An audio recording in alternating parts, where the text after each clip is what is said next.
ഭാരതത്തിന്റെ യാത്രാ സംസ്കാരം തിരുത്തിക്കുറിച്ച വന്ദേ ഭാരത് എക്സ്പ്രസ് ഇന്ന് ഒരു മനുഷ്യജീവൻ രക്ഷിച്ചുകൊണ്ട് പുതിയൊരു ചരിത്രം കുറിച്ച് മുന്നേറുകയാണ്. സൂറത്തിൽ നിന്ന് അഹമ്മദാബാദിലേക്ക് ചുരുങ്ങിയ സമയത്തിനുള്ളിൽ ഹൃദയം എത്തിച്ചാണ് റെയിൽവേ മാതൃകയായത്. മുംബൈ സെൻട്രൽ ഗാന്ധിനഗർ ക്യാപിറ്റൽ വന്ദേ ഭാരത് എക്സ്പ്രസിലാണ് ജീവൻ രക്ഷാ ദൗത്യം വിജയകരമായി പൂർത്തിയാക്കിയത്. വികസനത്തിന്റെയും സാങ്കേതിക വിദ്യയുടെയും പ്രതീകമായ വന്ദേ ഭാരത് എക്സ്പ്രസ് ഇന്ന് അക്ഷരാർത്ഥത്തിൽ ജീവന്റെ രക്ഷകനായി മാറിയിരിക്കുന്നു.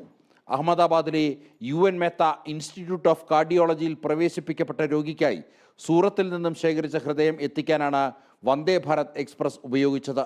ഭാരതീയ railway, Gujarat police, railway protection force, ഡോക്ടർമാരുടെ സംഘം എന്നിവർ ഒരേ മനസ്സോടെ പ്രവർത്തിച്ചതോടെ കൃത്യസമയത്തിനുള്ളിൽ തന്നെ അവയവം ആശുപത്രിയിൽ എത്തിക്കാൻ സാധിച്ചു. വന്ദേ ഭാരതിൻ്റെ അതിവേഗവും സമയകൃത്യതയും ഈ ജീവൻ രക്ഷാ ദൗത്യത്തിൽ നിർണായക പങ്കാണ് വഹിച്ചത്. അഹമ്മദാബാദ് റെയിൽവേ സ്റ്റേഷനിലെ പ്ലാറ്റ്ഫോം നമ്പർ 1 മുതൽ ആശുപത്രി വരെ തടസ്സമില്ലാത്ത ഗതാഗതത്തിനായി പ്രത്യേക ഗ്രീൻ കോറിഡോർ ഒരുക്കിയാണ് പോലീസ് സംവിധാനങ്ങൾ റെക്കോർഡ് സമയത്തിനുള്ളിൽ ആംബുലൻസ് ലക്ഷ്യസ്ഥാനത്തെത്തിച്ചത്.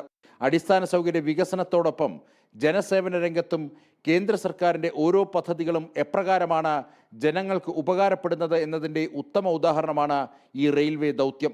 ഹൈസ്പീഡ് ട്രെയിൻ ശൃംഖലകൾ രാജ്യത്ത് കൊണ്ടുവന്ന മോദി സർക്കാരിൻ്റെ ദീർഘവീക്ഷണത്തിന് വീണ്ടും തിളക്കമേറുകയാണ്. ജനം, ഡൽഹി.